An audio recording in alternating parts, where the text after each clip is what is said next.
الرحمن الرحیم۔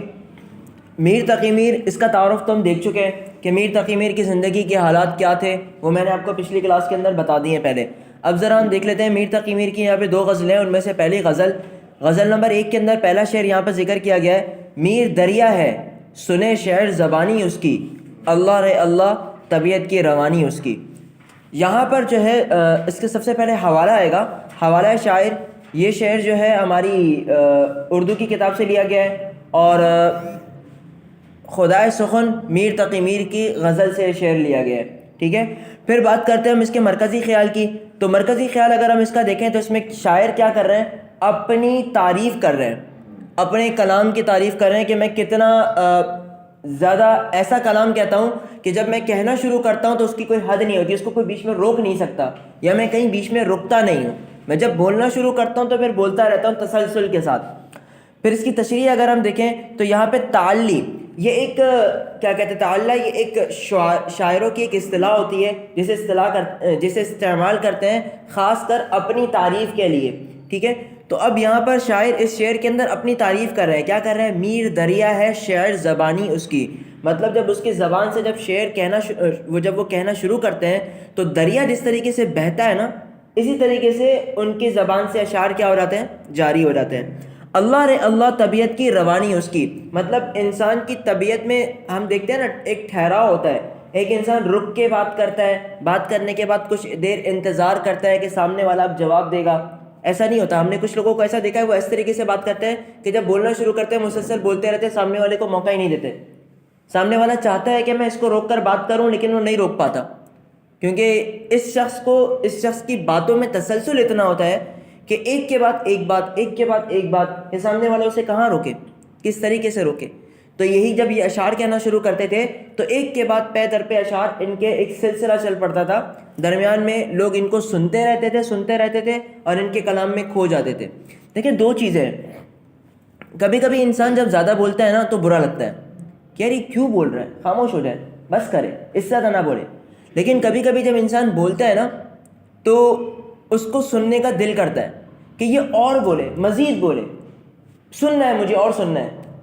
تو اگر کوئی شخص برا ہوگا، مطلب ایسی بات کرے گا جو سامنے والا سننا پسند نہیں کرتا، تو دو باتیں ہوں گی، یا تو وہ اسے روک سکتا ہوگا یا نہیں روک سکتا۔ اگر روک سکتے تو ٹھیک ہے، روک کے اپنی بات کرے گا۔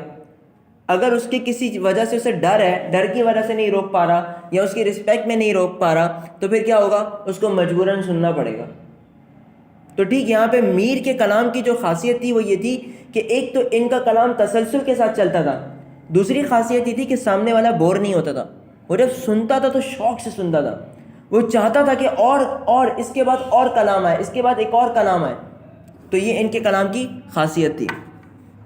اس کے بعد ہم دیکھتے ہیں شعر نمبر 2 اسی غزل سے، مینا تو بوچھاڑ کا دیکھا ہے برس سے تم نے، اسی انداز سے تھی اشک افشانی اس کی۔ مینا کسے کہتے ہیں، میہ، اصل میں میہ لفظ ہوتا ہے، مینا کہا جاتا ہے، مینا کا مطلب ہوتا ہے، میہ کا مطلب ہوتا ہے بارش۔ بوچھاڑ کسے کہتے ہیں، مسلسل برسنا، ایک کے بعد ایسے برسے، جیسے ہم دیکھتے ہیں نا بارش ہو رہی ہوتی ہے، اگر فوار پڑ رہی ہو، ہلکی ہلکی بوندا باندی ہو رہی ہو تو گیپ ہوتا ہے اس میں، ایک بوند کے بعد دوسری بوند میں مائنر ہلکا سا گیپ ہوتا ہے۔ لیکن اگر تیزی سے بارش ہو رہی ہو تو جسے ہم موسلا دھار بارش بھی کہتے ہیں، تو اس میں کیا ہوتا ہے کہ اس میں پھر گیپ نہیں ہوتا، ایک بوند کے بعد دوسری بوند کا فاصلہ نہیں ہوتا، وہ ایک کے بعد ایک پیدر پہ برس رہی ہوتی ہے۔ تو یہاں اسی انداز سے اشک کہتے ہیں آنسو کو، افشانی کہتے ہیں بہنے کو، اسی انداز سے میر کہہ رہے ہیں کہ میرے آنسو بہتے ہیں۔ سب سے پہلے مرکزی خیال، تو یہاں پر اپنے غم کو ظاہر کر رہے ہیں۔ ہم نے میر تقی میر کے حالات کے اندر پڑھا تھا کہ ان کے اوپر کتنے غم آئے، کتنی پریشانیاں کی کیفیتیں ان کے اوپر ہوئیں، تو اب اسی کو اپنے اشعار کے اندر بیان کر رہے ہیں کہ میں اتنا زیادہ افسردہ اور اتنی زیادہ غم اور تکلیف کی کیفیت مجھ پر رہی ہے کہ میں اسے بیان نہیں کر سکتا، کہ اگر اس تکلیف کی وجہ سے میں رونا شروع کروں تو جس طریقے سے آسمان سے یہ بارش برستی ہے ویسے ہی میرے آنسو برسنا شروع ہو جائیں، رکے نہیں، تسلسل اتنا ہو، ایک آنسو کے بعد دوسرا آنسو بہنے لگے۔ یہ ان کے غم کی شدت ہے، یہ بتا رہے ہیں کہ حد کتنی ہے میرے غم کی۔ اس کے بعد تیسرا شعر ہم دیکھیں، بات کی طرز کو دیکھو تو کوئی جادو تھا، پر ملی خاک میں کیا سحر بیانی اس کی۔ بات کی طرز کو دیکھو، طرز کہتے ہیں انداز کو، طریقے کو۔ اب بات کے انداز کو دیکھو تو ایسا لگتا تھا جیسے یہ بندہ جادوئی بات کر رہا ہے، مطلب اس کی بات فوراً دل میں اثر کر رہی ہے، جو کہہ رہا ہے فوراً دل میں آ رہی ہے۔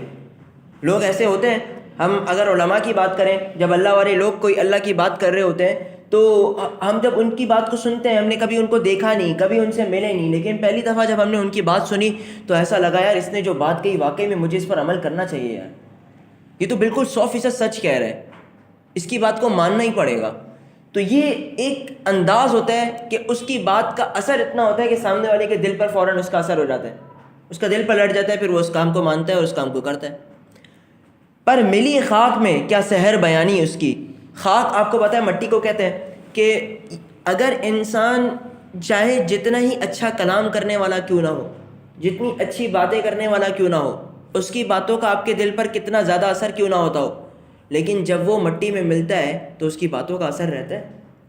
نہیں رہتا۔ یا اگر کوئی انسان جس کے دل پر کسی کی بات اثر کر گئی، اگر وہ خود مر گیا تو اس بات کا اثر کچھ رہے گا؟ نہیں رہے گا۔ ایک انسان دوسروں کو دھوکہ دینے والا، یا ایک انسان دوسروں کو اپنی باتوں میں پھنسا کر اپنا کام کروانے والا، یا کسی بھی طریقے سے اپنی بات کا اثر رکھنے والا، لیکن اس دنیا سے جب وہ جائے گا تو اس کی باتوں کا اثر اپنے ساتھ لے جائے گا، ختم ہو جائے گا۔ تو میر کہہ رہے ہیں یہاں پر، میرے کلام میں چاہے کتنی تاثیر کیوں نہ ہو، کتنا غم، کتنی شدت کیوں نہ ہو، اگر میں اپنے کلام کو تمہارے سامنے رکھتا ہوں تو میرے غم کی کیفیت صرف تمہیں محسوس ہوگی، لیکن اس وقت تک جب تک وہ اس کا اثر ہے۔ میرے جانے کے بعد میرے غم کو کوئی یاد نہیں رکھے گا، وہ غم میرے ساتھ دفن ہو جائے گا، میرے کلام کی جو تاثیر ہے وہ میرے ساتھ ختم ہو جائے گی۔ پھر اس کے بعد ہم دیکھتے ہیں شعر نمبر 4۔ سرے گذشت اپنی کس اندوہ سے شب کہتا تھا، سو گئے تم نے نہ سنی آہ کہانی اس کی۔ سرے گذشت کیسے کہتے ہیں کہ جو انسان کے اوپر خود گزری ہو، جو کیفیت انسان کے اوپر گزرتی ہے نا، اسے کہتے ہیں سرے گذشت، گزری ہوئی۔ کس اندوہ، اندوہ کہتے ہیں تکلیف، کس تکلیف سے شب کہتا تھا، شب مطلب رات، رات کو کہتا تھا، سو گئے تم نے نہ سنی آہ، تم تو سو گئے، تم نے میری تکلیف سنی ہی نہیں، کہانی اس کی، وہ جو کہانی اور وہ تکلیف میں بیان کر رہا تھا تم نے وہ سننا پسند ہی نہیں کیا، تم نے گوارا ہی نہیں کیا۔ تو یہاں پر اگر ہم اس شعر کا مرکزی خیال دیکھیں، اس کی تشریح دیکھیں، تو ہمیں سمجھ میں آتا ہے کہ شاعر یہاں پر بتا رہے ہیں کہ مجھ پر جو تکلیف کی کیفیتیں گزری، مجھ پر جو غم گزرے، جو میں نے غم برداشت کیے، جب میں لوگوں کو وہ بیان کرتا ہوں تو لوگ اس کو سنتے نہیں ہیں، اس پر توجہ ہی نہیں دیتے، انہیں وہ غم محسوس ہی نہیں ہوتا، میرے غم میں کوئی میرا ساتھی اور ہم سفر بنتا ہی نہیں ہے۔ ایک مطلب تو اس کا یہ بنتا ہے۔ اور اگر ہم اس کو معاشرے پر دیکھیں تو ایک شخص اگر وہ اپنے محبوب کے بارے میں کہہ رہے ہیں کہ میں اپنے محبوب کو اپنی داستان سناتا رہا اور اس نے داستان تو نہ سنی، وہ سو گیا، اس کو میری داستان میں کوئی انٹرسٹ تھا ہی نہیں، کوئی دلچسپی تھی ہی نہیں، تو جس کی بنا پر وہ میری داستان پہ توجہ کیا دیتا، وہ سو گیا۔ تو اس پر یہ شکوہ کر رہے ہیں شاعر کہ میرے غم کو سن کر میرا ساتھ دینے کے بجائے آپ نے تو سننا بھی پسند نہیں کیا، آپ تو اس پہ سو گئے۔ تو یہ بھی ایک تکلیف کا اظہار کرنے کا ایک طریقہ ہے۔